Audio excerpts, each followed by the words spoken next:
They didn't ask. They didn't warn me. They just showed up and started burying my land in snow. Not just fresh powder. We're talking blackened oil-stained slush scraped from HOA streets and dumped by the truckload onto my private property. And when I told them to stop, they threatened me with fines, with legal action, with their little rulebook pretending it meant more than the law. What they didn't realize was that the only road into their perfect little neighborhood, it ran right through my land. So I locked it. I welded shut the gates.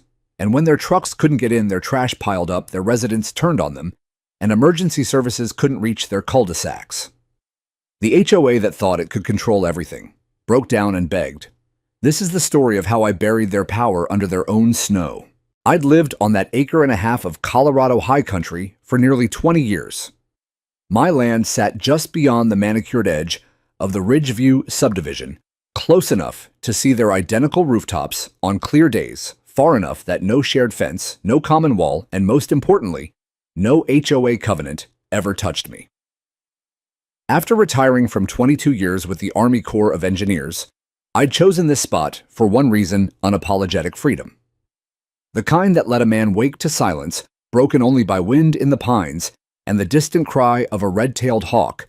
The kind that meant I could paint my porch whatever shade I damn well pleased, and no one could send me a violation letter about it.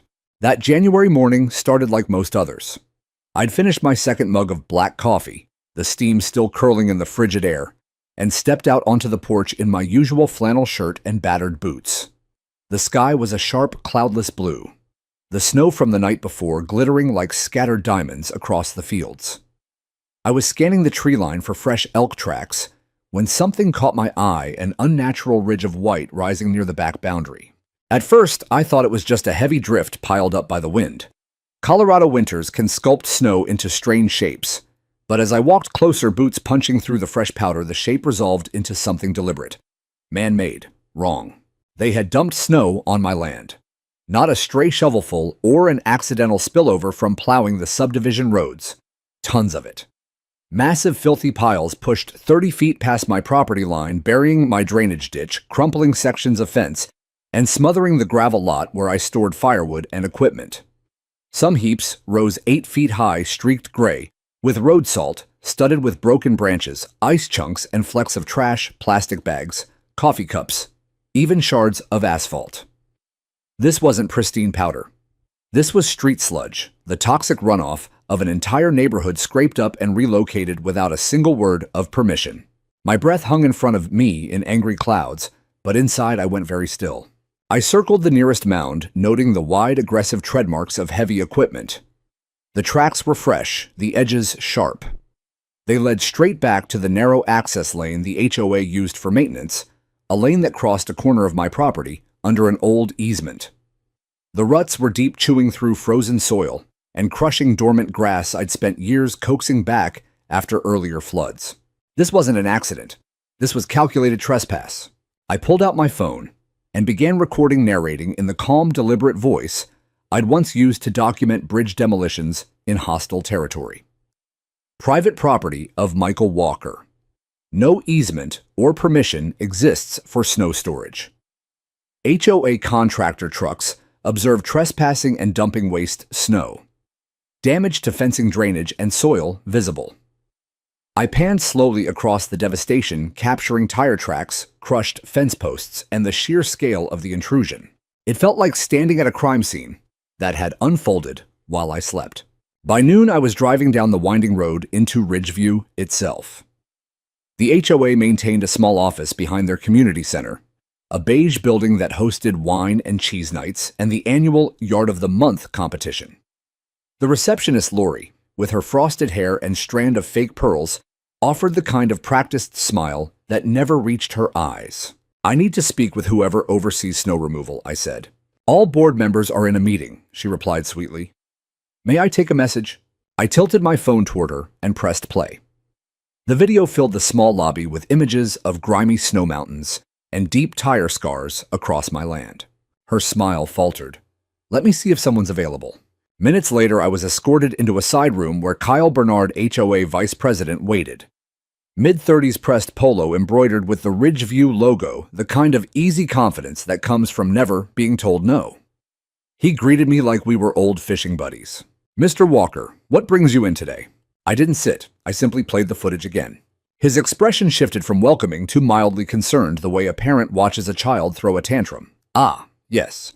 We did have an overflow situation. The subdivision roads were becoming dangerous, and our designated snow storage sites filled faster than anticipated. Your field was the nearest open space." Open space. My voice stayed level, but the words landed hard. "It's private property, Kyle. My private property." He offered a conciliatory shrug.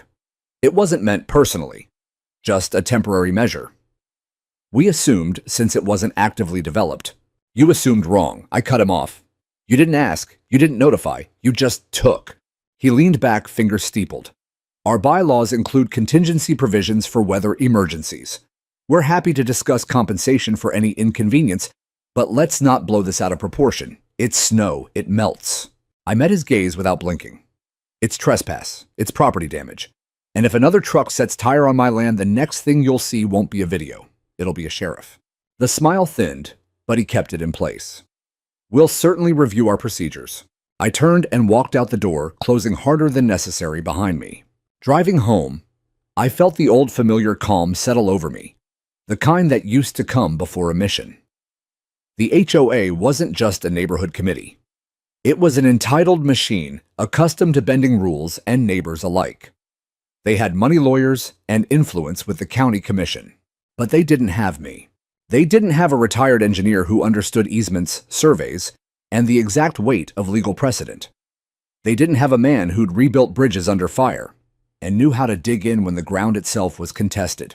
And they had no idea. They'd just dumped their mess on the one piece of land they never should have touched. That night, I set up motion-triggered trail cameras along the access path. I pulled my original survey plats and title documents from the fireproof safe, and I began making notes, because this wasn't about snow anymore. It was about a line drawn in frozen earth and whether anyone still respected it. The next morning, right on cue, the low rumble of diesel engines rolled across the ridge just after sunrise. I watched from the frost-rimmed window of my workshop as a white dump truck, unmarked except for a magnetic Ridgeview Winter Ops sign, lumbered down the access lane, reversed with practiced ease, and unloaded another avalanche of grimy snow beside my old generator shed. Exhaust plumes hung in the frozen air like accusations. I didn't rush out swinging a shotgun. I let the new trail cameras do their job, high-resolution night vision units I'd mounted on 30-foot poles the night before. 3 angles captured everything: the license plate, the driver's board expression, the exact spot where the load slid off the bed and buried another section of my fence. I logged the timestamp, saved the files, and only then pulled on my coat. This time I didn't bother with the HOA office and its pearl-necked gatekeeper. I drove straight to Kyle Bernard's house on Aspen Ridge Loop, one of those beige colonials with plastic shutters and mulch beds that looked perpetually half dead. His truck was in the driveway, engine still ticking as it cooled. I knocked hard enough to rattle the storm door.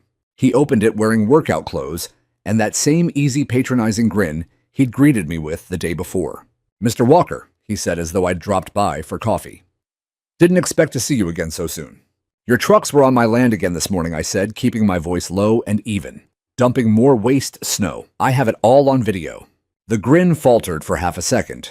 He stepped out onto the porch and pulled the door closed behind him. Probably didn't want his family hearing this. "We're still in a declared snow emergency," he said, folding his arms. "Some streets are down to 1 lane. Elderly residents can't get out. We're doing what we have to do to keep the neighborhood safe." "Safe for whom?" I asked. "Because my fences are collapsing, my drainage is clogged, and your runoff is turning my soil into a toxic swamp. You still haven't asked permission to use my property." Kyle glanced toward the street, checking for neighbors, then lowered his voice. "Look, the board made a collective decision. It's temporary. The snow melts in spring, we'll grade anything that needs it, and we'll make it right. But right now, we need space, and your backfield is the closest option." I let the silence stretch until it became uncomfortable. "You keep talking about temporary and collective decisions," I finally said. "But what you're doing is criminal trespass and property destruction. I'm filing reports today with the sheriff, with county environmental health, and with anyone else who will listen." His eyes narrowed, the patronizing mask slipping. "If you push this into legal territory, you might want to check your own compliance first. Those snow piles could be classified as unsafe accumulation under county code. That would put the liability right back on you." There it was, the first naked threat. Shift the blame, intimidate the complainant. I'd seen the tactic 100 times, from junior officers trying to cover mistakes to contractors dodging responsibility on deployment. I leaned in just enough for him to feel it. "Threaten me again, Kyle, and the next conversation we have will be across a deposition table. Get your trucks off my land." He didn't answer, just gave a tight nod, turned, and disappeared inside. On the drive home, I stopped at the sheriff's substation and filed an official trespass report. The deputy was polite, but cautious. HOA disputes usually ended up in civil court unless there was blatant malice. I handed over printed stills from the cameras, time-stamped video clips on a thumb drive, and a highlighted copy of my property survey showing the exact boundary lines. Next stop, the county clerk's office. I pulled the original subdivision plat and infrastructure maps. And there it was, buried in the fine print I'd remembered from the day I bought the place. Ridgeview's only legal access road from the main county highway all the way into the heart of the subdivision crossed a narrow strip of my land for about 200 yards. Decades ago, the developer had been granted an easement for residential ingress and egress. The HOA maintained the road, plowed it, even repaved it a few years back. But they didn't own it. I did. And the easement language was explicit. The privilege could be revoked for misuse or material breach, such as using the right-of-way, to facilitate illegal dumping on the servient estate. That's legalese for my land. I made copies of everything, notarized what needed notarizing, and drove home with a plan taking shape. That evening, I walked the western edge of my property under a sky bruised purple by sunset. The snow piles had grown again, taller, wider, leaning against my garden fence like bullies testing how far they could push. Meltwater trickled from the bases, carrying oily streaks and salt crystals into the soil I'd spent 2 decades improving. One of my young pear trees had split under the weight, the bark peeled back like torn skin. I stood there a long time, hands in my pockets, feeling the cold bite through my coat. This wasn't about inconvenience anymore. They were poisoning the ground I'd healed after losing my wife. The ground where I'd planted an orchard for my granddaughter to chase fireflies one day. They were treating my home like a landfill because it was easier than finding a real solution. I'd spent years in war zones watching men destroy things they didn't understand. I wasn't going to let it happen here. Not on my watch. Not on my land. The fight had only just started, and I was done playing nice. The 3rd week of January hit us with a brutal cold snap, the kind that turns your breath to ice crystals before it even leaves your mouth and makes every timber in the house creak like old bones. Out on my land, though, the real weight wasn't the temperature. It was the literal tons of compacted street snow now lining the entire western boundary in a jagged wall of frozen filth. 6 distinct mounds had formed, each wider than a pickup, and some towering 10 feet high. During brief thaws, the surface would glisten and weep, sending rivulets of gray water into the ditches I'd hand-dug after the 2014 flood. At night, it all refroze into solid ice, locking in the salt oil and debris like a toxic time capsule. The damage was no longer theoretical. One afternoon, I noticed a hairline crack in the concrete pad behind my workshop while shifting the backup generator. A week later, the crack had spiderwebbed across the entire slab, and the back corner had dropped nearly 2 inches. The foundation of my tool shed, the one I'd poured myself with concrete mixed in a rented drum, was shifting. Water had seeped underneath, lifted by freeze-thaw cycles, and was slowly undermining everything it touched. I walked the piles daily, documenting the oily sheen on the meltwater, the candy wrappers frozen mid-tumble, the jagged chunks of asphalt that had been scraped off Ridgeview's roads and deposited here like shrapnel. This wasn't clean mountain snow. It was urban runoff, chloride, petroleum hydrocarbons, antifreeze trace heavy metals. Everything a neighborhood's plows collected over miles of pavement. When I sent the HOA another registered letter this time, with drone photos, new video clips, and a formal demand for immediate removal, I received a single-page response signed by the Winter Operations Committee. It read in part, "We regret any inconvenience caused by current snow mitigation efforts. Due to limited municipal storage options and ongoing emergency conditions, relocation of existing stockpiles is not feasible at this time. Spring melt is expected to resolve residual issues naturally. Naturally. As if poison just evaporates when the sun comes out." I folded the letter once, placed it in my evidence folder, and called an old Army buddy, Sarah Nguyen, now a senior analyst with the State Stormwater Division. She owed me a favor from a deployment in Kandahar, where I'd kept a bridge standing long enough for her convoy to cross. She arrived 3 days later in a state truck, bundled in a parka and heavy boots. We walked the property line in silence, at first her boots crunching beside mine. She knelt at several spots, scraped snow aside, took soil samples, sniffed the runoff like a bloodhound. Back in my kitchen over coffee strong enough to strip paint, she finally spoke. "Mike, this isn't just a nuisance. Chloride levels are already spiking. I'm seeing petroleum residues and what looks like lead from old brake dust. If this keeps leaching, you're facing years of remediation. Your orchard, your garden, everything you've built here could be compromised long term." I absorbed the words without flinching. "Can I use this officially?" She nodded. "File an environmental complaint with county health. Attach my preliminary findings, your photos, the drone footage. It'll trigger an inspection, maybe even an EPA referral if the creek gets involved. But they'll lawyer up fast. HOAs hate sunlight." I smiled without humor. Good thing I've got floodlights. That night, I submitted the complaint online, every attachment labeled, every code citation highlighted from the Colorado Revised Statutes on unlawful dumping, polluted runoff, and property damage. I carbon copied the HOA's general email and Kyle Bernard directly.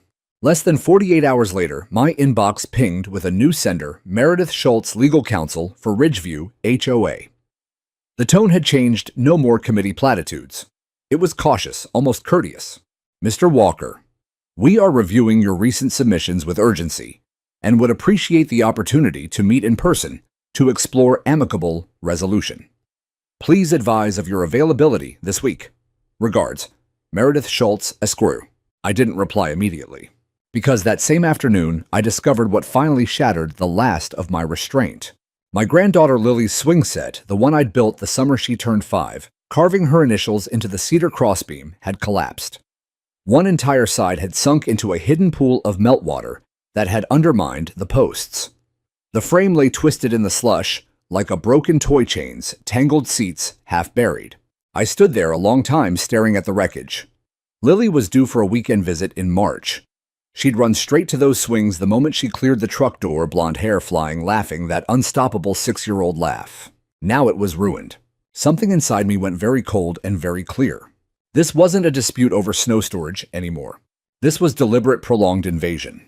They had turned my sanctuary into their landfill, ignored every warning, threatened me with fines, and now they wanted to meet. No. It was time they learned what happens when you push a man past his final boundary. I called Carla DeWitt, real estate litigator, former JAG officer, and the most feared attorney in 3 counties when land was on the line. I emailed her the entire dossier, videos, photos, environmental data, easement, documents, correspondence. "Carla," I said when she picked up, "I want a cease and desist, an injunction, damages, and a hard look at that access road easement." She was quiet for a beat. "You're ready to go, full scorched earth on an H." I looked out the window at the twisted swing set slowly disappearing under fresh snowfall. "I'm not starting the fire," I told her. "I'm just done trying to put it out politely." The certified letter went out the next morning. But that was only the opening salvo. Because while they scrambled to read the legalese, I was preparing the move they never saw coming. The one thing they'd forgotten they didn't own: the road itself. Predictability can be a weapon if you know how to use it.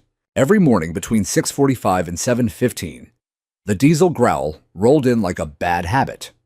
Some days, 1 truck, some days, 2. Once an entire convoy of 4 dump trucks, 2 plows, and a flashing amber supervisor pickup that parked crookedly beside my tool shed, as if it had squatter's rights. They reversed, lifted, dumped, idled, and left each load, adding another layer of frozen garbage to the growing mountain range along my boundary. I no longer confronted them in person. I let the cameras speak. I'd upgraded to professional-grade units, 4K resolution, infrared, real-time cellular alerts. 3 poles 30 feet high gave me overlapping fields of fire. Every vehicle was recorded entering, dumping, and exiting. I cataloged license plates, contractor logos, driver faces, even the way exhaust condensed in the sub-zero air. The files were backed up daily to an off-site drive. If this ever went to court, the jury would feel like they were watching a documentary. But the morning that changed everything was a bitter Wednesday in late January. I'd stepped outside before full light to clear frost from the camera lenses when I noticed the back gate standing ajar. I never left it open, especially not with the snow this deep. Following the fresh tire tracks through the trees, I reached the usual dump zone and stopped dead. They had pushed beyond the established piles. A new load had been bulldozed all the way to the creek that marked my eastern boundary, a narrow waterway protected under county watershed rules. Disturbing it even unintentionally carried heavy fines. Intentionally felony territory. Then I saw the black dome half buried under the fresh pile my newest camera mounted just 2 days earlier. The bracket had snapped under the weight of the dump, but the memory card was intact. I carried it inside, hands numb, plugged it into my laptop, and hit play. The footage was crystal clear. A white Ford F-750, rolled in magnetic Ridgeview HOA Winter Ops sign on the door. The driver, early 20s, red hoodie, under a reflective vest, hopped out, waved toward the trees, then pulled out his phone and started recording himself like it was a TikTok challenge. He tilted the bed and the load roared out in a gray avalanche. But the real gut punch came seconds later. A second figure stepped into frame, Kyle Bernard. Bright yellow safety vest, clipboard in hand, gesturing precisely toward the creek bed. He nodded approval. The driver grinned, gave a thumbs up. Kyle returned it. They fist bumped like teammates after a touchdown. The truck pulled away. I sat back, the room suddenly too warm. This wasn't negligence or a rogue contractor cutting corners. This was policy, directed from the vice president himself, on camera, in a protected watershed. I forwarded the file to Carla with a single-line subject. Now we end this. She called before I'd even poured fresh coffee.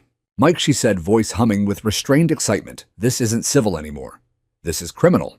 Willful contamination of a protected waterway.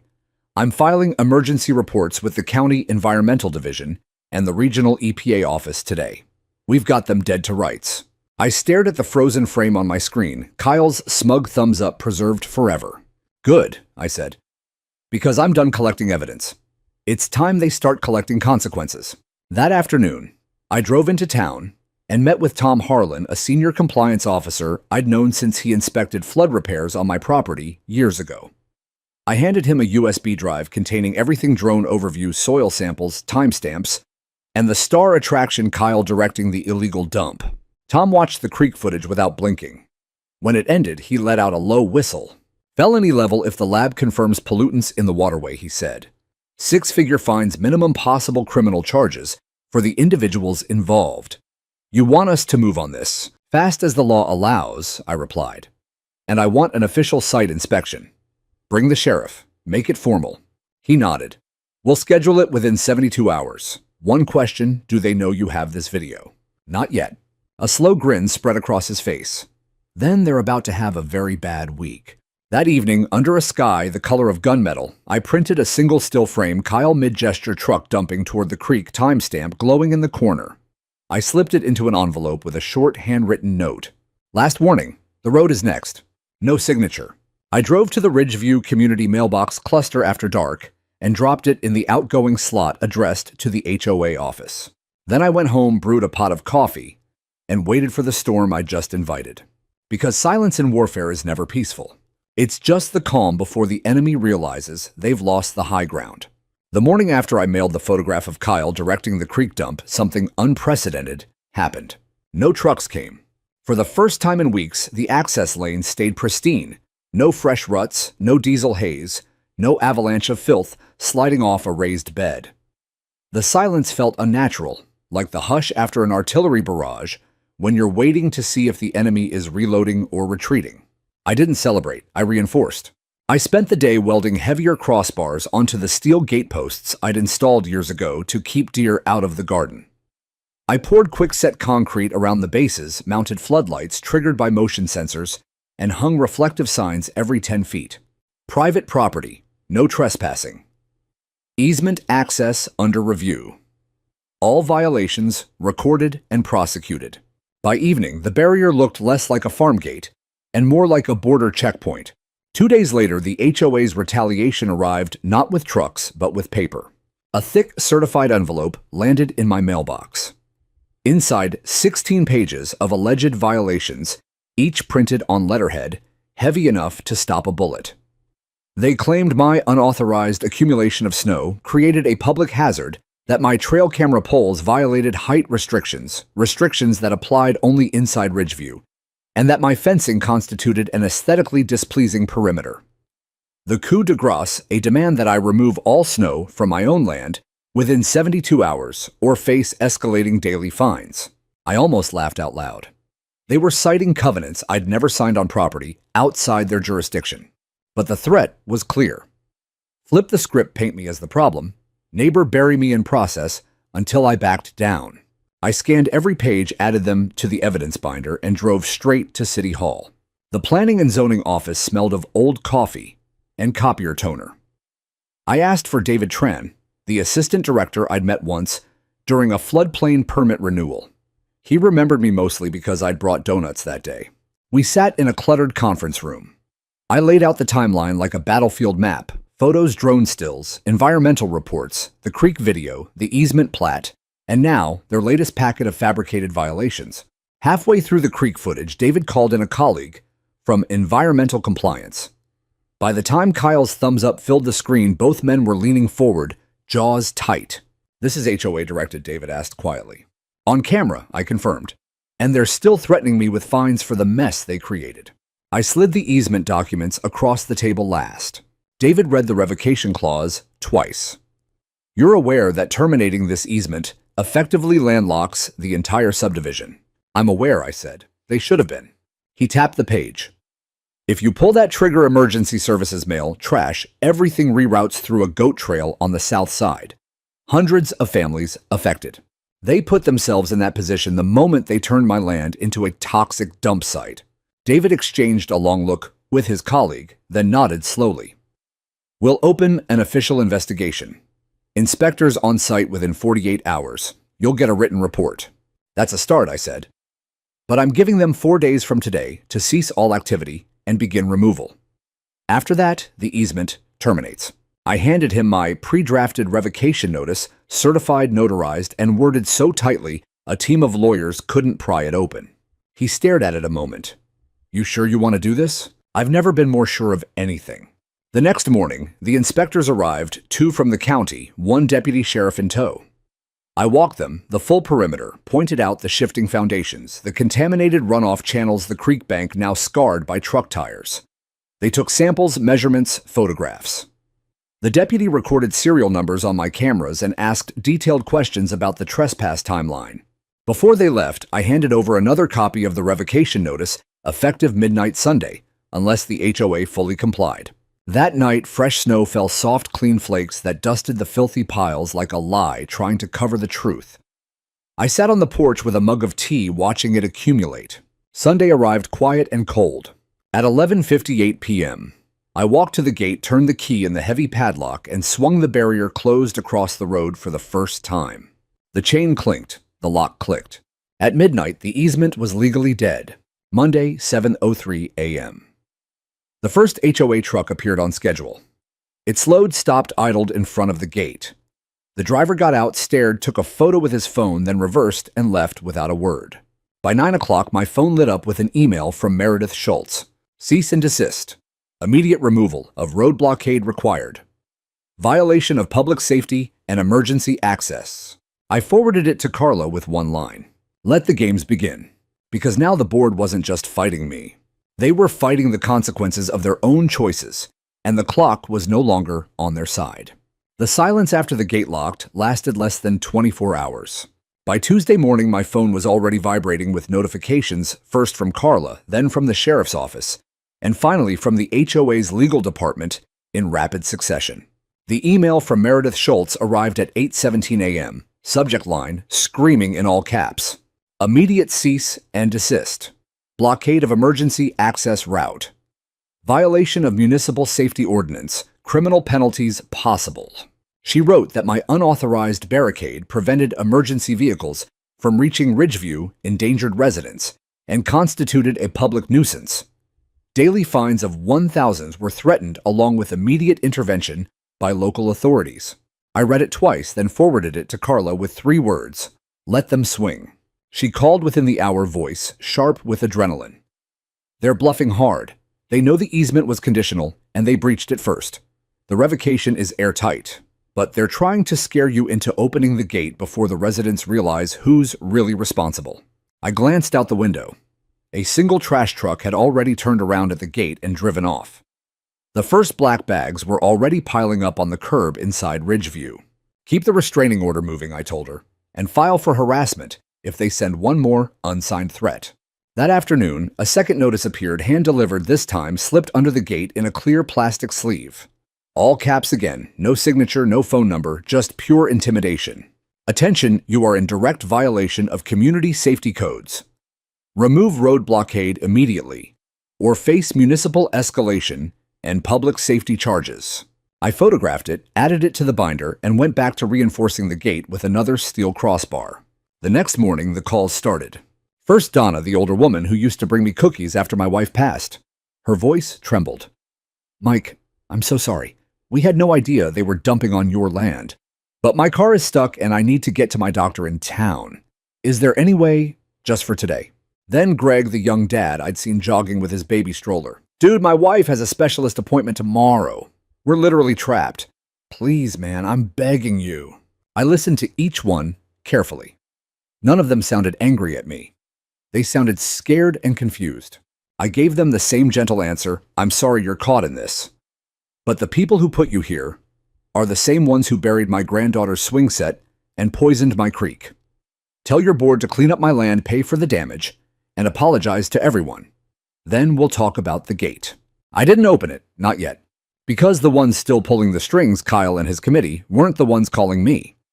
They were still hiding behind letterhead, thinking they could wait me out. So I sent one final registered letter to the entire HOA board return receipt requested. Inside, high-resolution stills of Kyle giving the thumbs up at the creek drone shots of the contaminated soil environmental lab, results the sheriff's trespass report, and a single sentence at the bottom in bold: "And this gate opens when you dig your way out of the hole you dug." The next morning, there was a knock at my front door. I opened it to find Kyle Bernard standing on my porch parka, zipped to the chin boots, crusted with slush, and for the first time, no smile at all. "Mr. Walker," he started, voice hoarse, "we need to talk." I stepped outside and closed the door behind me. The wind was sharp. He cleared his throat. "The road closure is causing real problems. Residents can't get to work, trash isn't being picked up, emergency services are complaining. We're getting a lot of pressure." I raised an eyebrow.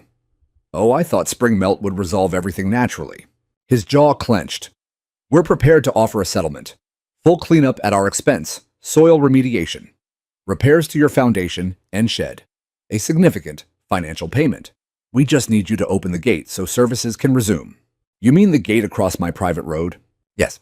The road you lost the right to use when you dumped toxic waste on my land, threatened me with fake fines, and filmed yourself breaking the law." He looked down at his boots. For the first time, he had no quick comeback. I stepped closer. "You have exactly 2 choices, Kyle. 1, settle this legally, pay every penny of damage, sign a binding agreement never to touch my property again, issue a public apology to your residents admitting mismanagement, and live with the memory of what you tried to do. Or 2, keep playing chicken with a man who spent 22 years in the Army Corps and doesn't bluff." He swallowed hard, nodded once, and turned away without another word. I watched him walk back down the snowy path toward the stranded neighborhood, shoulders hunched against the wind. For the first time in weeks, I felt the knot in my chest loosen just a little. Because the people who had always assumed they could walk over anyone were finally feeling the ground shift beneath their feet. And the residents were starting to notice exactly who had put them there. The real pressure was only beginning. The 48 hours after Kyle's porch visit unfolded like a dam, finally cracking slow at first, then all at once. It began with murmurs on the Ridgeview community app and private Facebook group. A neighbor posted a grainy photo of my locked gate taken from an upstairs window. "Anyone know why our main road is suddenly blocked?" Replies trickled in confusion, mild annoyance, a few jokes about end times. Then someone leaked the truth. A screenshot of my registered letter, the one with the creek dump photo, and Kyle's unmistakable thumbs up started circulating. Within hours, the thread exploded. Who authorized dumping on private land? Why wasn't the board transparent about the easement? They've been using his property for weeks without permission. That video is that Kyle directing the truck into the creek. The questions turned to outrage. Residents who had once nodded politely at board meetings now demanded answers in all caps. Calls for an emergency town hall flooded the inbox. Meanwhile, Carla called with good news. The emergency restraining order is granted, she said. Effective immediately. They can't set foot on your property without court permission, can't photograph it, can't even fly a drone over it. Any further contact outside formal channels is harassment. We're in the driver's seat now. I thanked her and hung up, then walked the perimeter again. The snow was starting to sag under its own weight, meltwater carving dirty channels toward my orchard. But the gate stood firm, floodlights gleaming like silent sentinels. That evening, a courier in a reflective vest appeared at the barrier, handed me a sealed envelope through the bars, and left without a word. Inside was the HOA's first formal surrender. A typed proposal on heavy letterhead, signed by every remaining board member. Immediate removal of all snow stockpiles at HOA expense by licensed contractors. Full soil testing and remediation supervised by an independent environmental firm. Structural assessment and repair of my workshop foundation shed swing set and fencing. A public letter to all residents acknowledging mismanagement of winter operations and accepting full responsibility. $48,000 in direct compensation for damages, contamination, and distress. A permanent covenant prohibiting any future HOA use of my land, including the access road, without annual written consent. It was everything I had originally demanded, wrapped in careful legal language. But it wasn't enough. Not yet, because they still assumed the road would reopen once they paid the toll. They thought money and a half-hearted apology would reset the board. That residents would grumble, then forget. I wanted something they couldn't buy back. Permanence. I pulled the 2007 easement agreement from my files again. Buried in the boilerplate was a clause I'd noticed years ago, but never expected to use. The dominant estate, Ridgeview, could be redesignated to non-public private access if the servient estate mine demonstrated material breach and ongoing safety or environmental risk. In plain English, I could petition the county to kill the public easement forever. I spent the night drafting the application, 23 pages of exhibits, affidavits, lab reports, and the creek video as Exhibit A. The next morning, I filed it with the County Roads and Infrastructure Department. The request reclassify the easement segment as private drive. Restricted access, limited to my address only. No through traffic, no HOA use, ever. By law, during the review period, the road had to remain closed. When that news hit Ridgeview's online groups, the dam broke completely. Posts turned venomous. Kyle Bernard needs to resign tonight. How much is this going to cost us in special assessments? We're prisoners because the board thought they could bully one guy. Someone post the petition to dissolve the HOA I'm signing. Delivery drivers began refusing to attempt the narrow South Trail. Amazon packages stacked up at the trailhead like abandoned luggage. A family heading to a funeral had to haul suitcases half a mile through knee-deep snow to meet their ride. Emergency response times doubled, and the board's approval rating hit absolute zero. Late that afternoon, I took the eastern maintenance track, the one the county still allowed for my own use, and drove slowly through the back of Ridgeview. From a distance, I watched Kyle on his front porch, face flushed crimson, arguing with two neighbors waving printed copies of my petition. One woman jabbed a finger at his chest. He backed toward his door, hands raised in futile defense. The king was naked, and the kingdom was turning on him. By nightfall, a second courier envelope arrived, this one thicker, the paper almost trembling. Every board member had signed again. They accepted every term in my original counter-demand, including the permanent restrictions. But now they begged for one mercy: withdraw the county petition. Let the road reopen under strict oversight. They promised monthly inspections, full funding of road maintenance, and a plaque at the gate acknowledging my ownership. I left the envelope on the kitchen table overnight. In the morning, I called Carla. Draft a final agreement, I told her. Temporary supervised access only during remediation and repairs. Full payment and cleanup first. The moment the environmental firm signs off that my land is clean, I resume the petition for permanent closure. No negotiation on that point. She paused. You're sure this is total victory? I'm sure, I said. They need to live with the knowledge that the door only stays cracked open because I allow it. One misstep, it slams shut forever. The revised contract went out that afternoon. They signed it by dawn the next day. All 7 board members notarized, witnessed no changes. At noon, I walked to the gate, inserted the key, and swung it open for the first time in 9 days.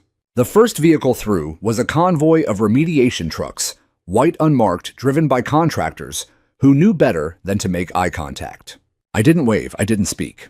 I simply stood there in the cold sunshine, arms folded, watching them begin the long, expensive process of undoing what arrogance had done. Because the war wasn't won with a signature. It was won the moment they realized the road had never truly been theirs. And now they would never forget it. The temporary access agreement bought Ridgeview exactly what they needed in the short-term breathing room. Remediation trucks rumbled through the gate daily, under strict supervision, county inspectors on site. Carla dropping by unannounced, and my trail cameras rolling non-stop. They hauled away the filthy piles load by load, excavated contaminated topsoil, installed new drainage swales, and trucked in clean fill. The swing set was rebuilt stronger than before, with pressure-treated posts sunk deeper and fresh cedar for the crossbeam, where Lily's initials were carved again this time, with a wood burner for permanence. The HOA paid every invoice without protest. The check for damages cleared my account. The public apology letter went out to every mailbox in Ridgeview, admitting serious errors in judgment during winter operations and accepting full responsibility. Residents exhaled, trash trucks resumed, mail flowed, the South Trail was forgotten. But I never forgot the clause I'd inserted in the final contract: access remained temporary and revocable, contingent on full remediation and my sole discretion. The moment the environmental firm issued its clearance report, I could and would resume the petition for permanent closure. They knew it. I knew it. The county knew it. 10 days after the cleanup crews packed up their equipment, the hearing was scheduled. A plain conference room in the county administration building, fluorescent lights humming overhead, long table, scarred by years of budget battles. The Transportation Review Board, 3 engineers, 2 commissioners, and a clerk sat at the head. I took my seat with Carla beside me, a single thick binder in front of us.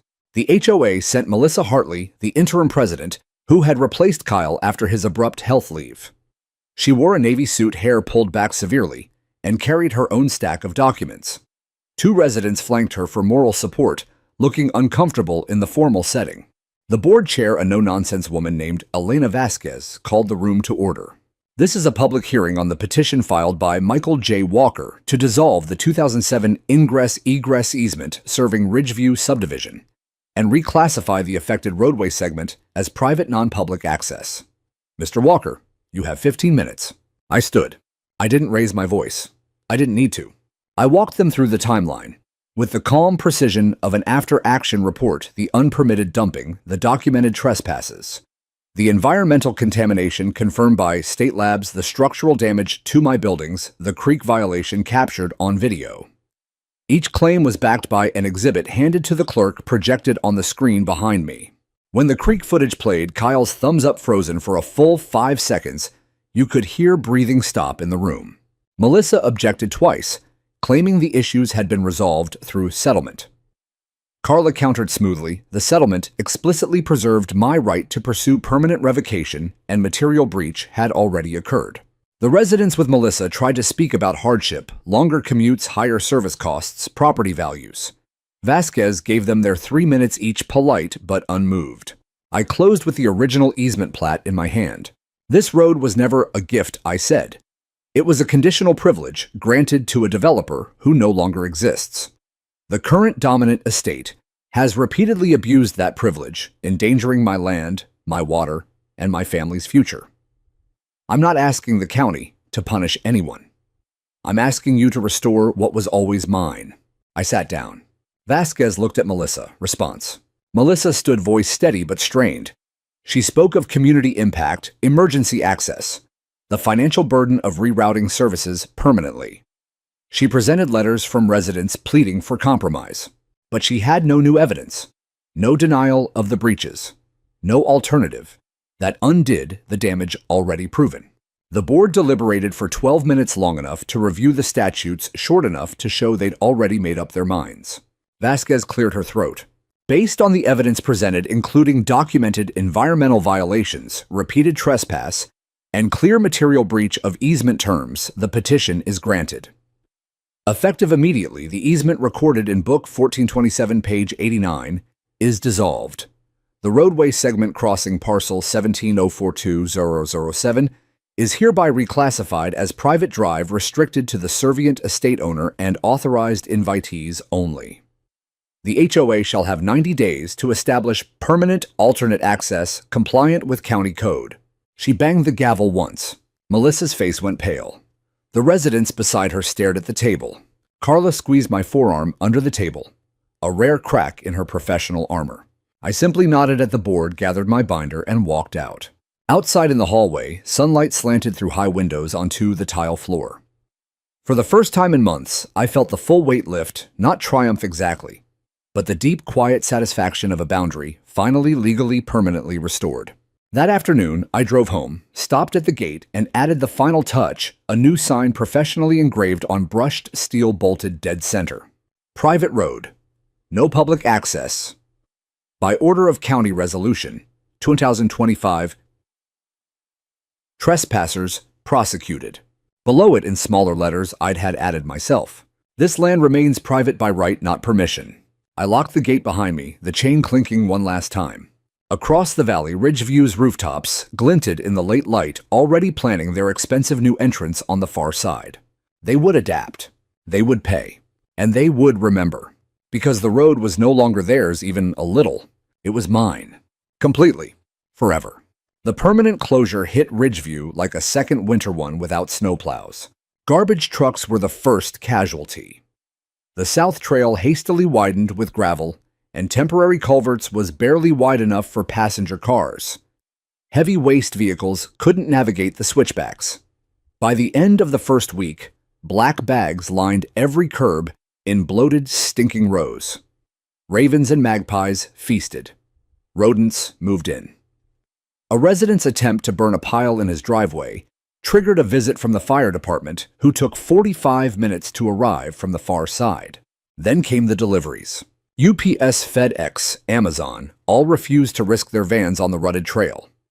Packages piled up at a makeshift drop point near the trailhead, forcing residents to hike in boots or snowshoes to retrieve them. Medications sat unrefrigerated. A diabetic missed insulin doses. Groceries spoiled in trunks, while owners argued with customer service on speakerphone. Tempers ignited faster than the trash fire. The emergency town hall was scheduled for a Friday night in the community center. Word spread like wildfire. The room overflowed into the hallway. Folding chairs scraped across tile as more than 200 residents crammed in far beyond fire code. I wasn't invited, but I didn't need to be. A sympathetic neighbor, Tom, the same one who'd lent me drone footage months earlier, recorded the entire meeting on his phone and emailed it to me that night. It was chaos set to fluorescent lighting. Melissa Hartley stood at the podium in the same navy suit from the hearing, gripping the edges until her knuckles went white. She tried to open with prepared remarks about moving forward together, but the crowd drowned her out. "Why didn't you tell us the road wasn't really ours?" a man shouted from the back. "You let Kyle dump toxic snow on a veteran's land and then threatened him when he complained," a woman added, voice cracking. "How much is this going to cost us in new road assessments?" The questions came faster than Melissa could answer. When someone played the Creek video on a laptop projected against the wall, Kyle's thumbs up filling the screen, the room erupted. Boos, curses. A retired couple in the front row stood and walked out in disgust. By the end, 3 board members resigned on the spot, sliding handwritten letters across the table. Melissa barely escaped without a physical confrontation. Someone hurled a plastic water bottle that clipped her shoulder as she fled to her car. The clip went viral locally. A neighborhood news blog titled it, "Ridgeview HOA Meltdown When Your Only Road Isn't Yours." Views topped 10,000 overnight. But the real fracture wasn't between residents and the board. It was between residents and each other. The following weekend, Donna, the kind widow who had once apologized to me on the phone, appeared at my gate again. This time she carried a thick folder, eyes red from lack of sleep. "Mike," she said through the bars, "a group of us on the west side want to break away. Form a smaller voluntary association, just our cul-de-sac. No heavy rules, no big budgets. We've drafted bylaws, gathered signatures. We're hoping maybe you'd look at them. Offer advice." I took the folder, flipped through pages of careful handwriting, and printed petitions. I handed it back gently. "Donna, I've had my lifetime fill of HOAs, big or small. But if any of you ever need real help shoveling a driveway, jumping a dead battery, anything that doesn't involve covenants, you know where I live." She nodded, tears spilling over. "Thank you for everything." As she walked away, shoulders shaking, I felt no satisfaction, only the quiet ache of collateral damage. That night, I walked my boundary line one more time under a sky full of stars. The remediation scars were still visible, darker patches of fresh soil, young erosion control grasses, just beginning to sprout, but the land was breathing again. Clean lab results sat framed on my kitchen wall like a discharge paper. Across the valley, lights flickered in Ridgeview windows later than usual, people arguing, planning, grieving the illusion of control they'd never truly had. Kyle Bernard's house was dark. Rumors said he'd listed it quietly and moved to Denver. Others whispered about angry residents threatening private lawsuits for mismanagement and financial harm. I didn't check. He was gone, and that was enough. A week later, a local reporter called again, pushing for an interview. David versus Goliath, she pitched. Veteran takes down tyrannical HOA. I declined politely, because this wasn't a fairy tale. It was a reminder carved in frozen ground and county records. No committee, no covenant, no smug vice president can take what a man has earned and defended with his own hands. The snow was almost gone now, revealing the truth underneath. And the truth, like spring itself, doesn't negotiate. Spring arrived late that year, stubborn as an old soldier refusing to stand down. One day, the ridges were still capped white. The next, warm southern winds swept in, turning the world to water and mud. Rivulets raced down my slopes, carrying away the last traces of winter's grime. Where the toxic piles had stood, fresh grass pushed through the remediated soil, bright, defiant green that caught the light like hope made visible. The final environmental report came in early April, bound in a crisp folder with county seals. Every metric within safe limits. Chloride flushed out. Hydrocarbons degraded. Lead and petroleum traces negligible. The creek ran clear again, minnows darting in the shallows. The independent firm signed off without reservation. Ridgeview paid the last invoice the same week. No delay. No protest. Across the valley, change was slower but unmistakable. The HOA board had shrunk to 4 weary holdouts. Melissa Hartley still carried the title of president, but her emails now ended with phrases like pending community consensus. Residents had formed an independent finance committee that demanded line item transparency. Special assessments for the new Southern Access Road, now paved, lighted, and fully county approved, had passed grudgingly. There was serious talk of voluntary dissolution, letting the covenants lapse when the current term expired. Kyle Bernard's house sold quietly in March. A young family moved in, unaware of the history written into the soil across the ridge. I never learned where he went. I didn't ask. One May afternoon, while the remediation crew planted the final row of erosion control saplings along the old dump line, a little girl in green rain boots wandered up the service trail from Ridgeview. Blonde braids, maybe 8 years old, clutching a dandelion bouquet, gone slightly limp. She stopped at the fence and stared at the rebuilt swing set gleaming with fresh stain. "Is that for your granddaughter?" she asked when she saw me approaching. I nodded. "It is. She's coming next weekend." The girl smiled shyly. "Ours got squished when the big trucks came. Dad says the snow guys weren't supposed to drive there." I crouched to her eye level. "Your dad's right. People should ask before they use someone else's yard." She considered that solemnly, then held out the dandelions. "These are for your granddaughter, so she knows spring came back." I accepted the slightly crushed bouquet. "Thank you. She'll love them." She skipped away down the trail, boots splashing in puddles. That night, I sat on the porch as the sun bled gold across the hills. The air smelled of wet earth and pine sap, clean, sharp, alive. Fireflies began their slow dance over the orchard I'd feared lost forever. Somewhere in the distance, a coyote yipped, answered by another. On the kitchen counter sat the closed settlement file, every page executed, every obligation fulfilled. Beside it, Greg's letter, the young father who had once begged me to open the gate, and the crayon drawing his daughter had tucked inside a stick figure man in front of a tall iron gate holding a tiny girl's hand with the words, "Thank you, Mr. Walker," scrawled in purple. I'd hung the drawing on the refrigerator next to Lily's latest artwork. Because victories in courtrooms and county hearings are important, but sometimes truth is simpler. A child's picture, a handful of dandelions, the quiet return of green after a brutal winter. I walked the fence line one last time as dusk settled. Every post stood straight cedar markers I'd set by hand 20 years ago, still solid in the ground. The new steel gate gleamed at the road's end lock, gleaming sign catching the last light. Private road, no public access. Below it, my addition. This land remains private by right, not permission. I rested my hand on the warm metal a moment. No bitterness lingered, no need for gloating. Just the deep, steady knowledge that when entitlement came knocking with dump trucks and threats, one man armed with evidence, patience, and the unyielding memory of what he'd earned had answered. Not here. Not ever. The stars came out one by one, bright and indifferent. Crickets started their evening chorus. Somewhere inside the coffee pot gurgled, ready for tomorrow's first mug. The land was quiet. The land was mine. And spring, having waited through the longest winter, had finally kept its promise.